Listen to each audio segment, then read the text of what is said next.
right, a very warm welcome back. Let's start unpacking some of the things that you heard. We're in Rosebank today talking statistics and creating statistically more literate people, because this information is out there.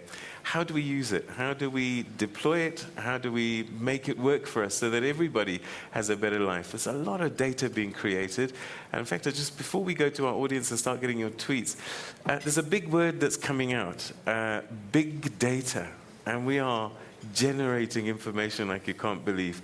But I'm reading that we're using or analyzing less than 1% of this information. So what's the point? Just a quick comment from all of you, and then we'll move on.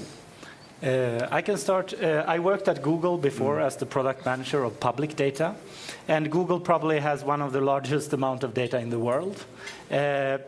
The ability to analyze huge amounts of data is very, very limited, depending on the number of people who understand the logic. Business logic, it's called in business. And when it comes to society, you have to understand all the different indicators to make sense of it.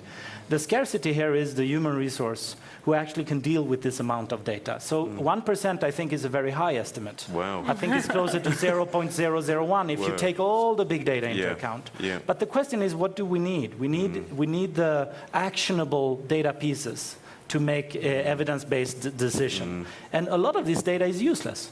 You can record the sound of the fans in this room. It's useless. Don't use it. Don't do it.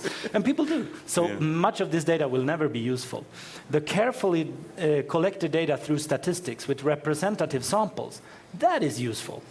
Non-representative big data is noise. It brings us in the wrong direction, and that is a huge challenge now to distinguish what is representative and what is not. Because the trends on the internet are based on the number of internet users, and that's a biased group of the population. Okay. Mr. Lehohla, what struggle are you facing in your office in collecting the right kind of data?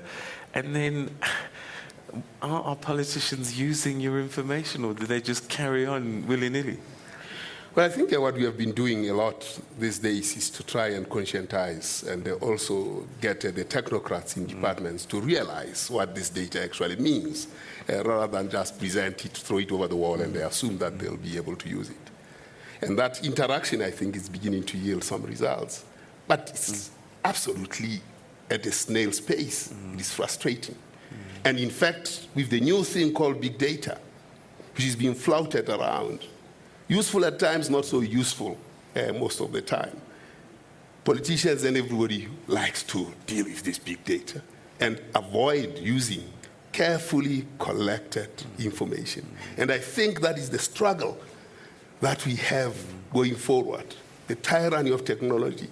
When you mix it with some statistics, it becomes the tyranny of numerology and technology and destroys the democracy project. And I think that's the biggest problem. And the world is not rising to this occasion.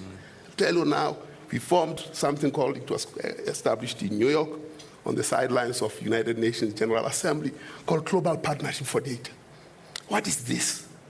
Where are the statisticians in that? I was embarrassed to find that there were none in that space. And I think going forward, when data is so important, the exclusionist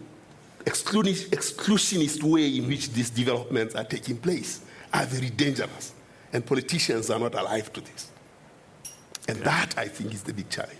All right. So I know, Ola, in your country, you went on an interesting journey to try and get people to understand statistics and make them more conscious and aware of them. Tell us a little bit about that journey, and what dynamic did it change in the end?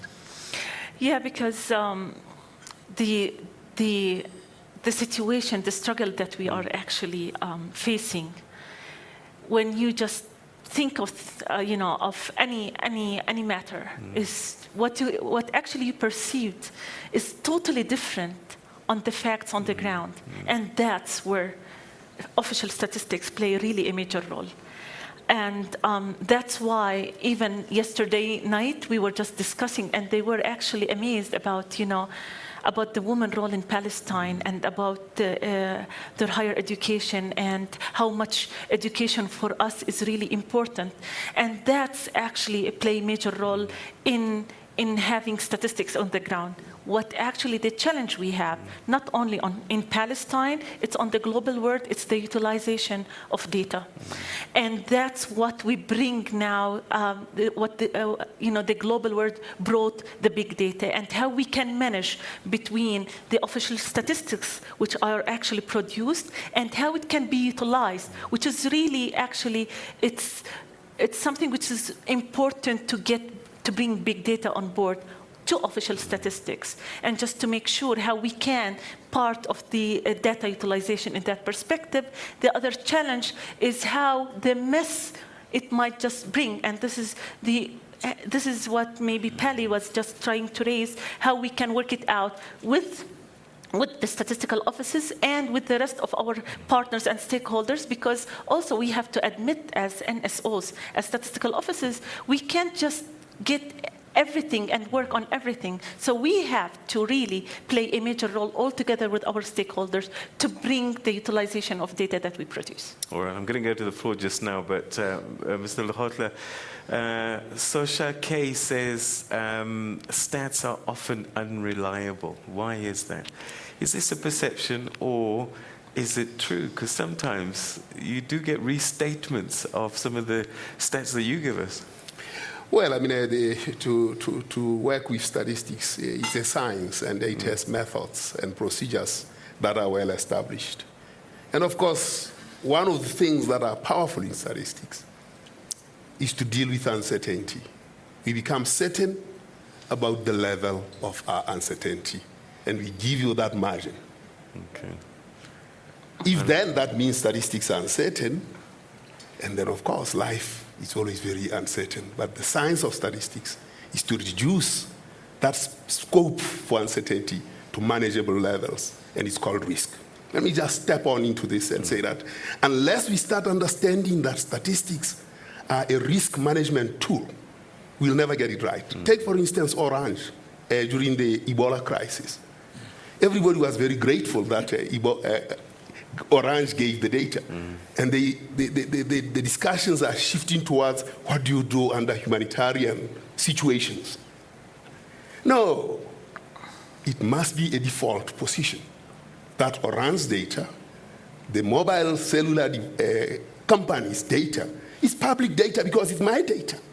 And somebody must organize our individual data as a public asset, because that will enable us to manage risks. Suppose there were 4 providers of services in West Africa. How long would it have taken to negotiate them, to bring them around the same table, to bring their data together? These things are issues about the political economy of data, and it has to be dealt with at the highest level, because self-interest will play a very crucial role in destroying this project of sustainable development. All right, so we're going to explore that a little bit further, because access to data also is something that I'm quite curious about. But let's go to our tables and get to Twitter as well. We'll start on table number 3, where we find Tayendra Naidu. Okay. Good morning. Mr. Rosling, touching on a point you made earlier on how daunting people find statistics, what are the current initiatives to promote the use of Gapminder at schools and university together with statistical literacy? Oh, that's a great question.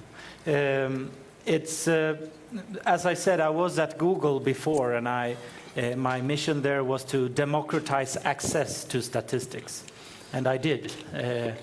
The problem is that people don't search for statistics.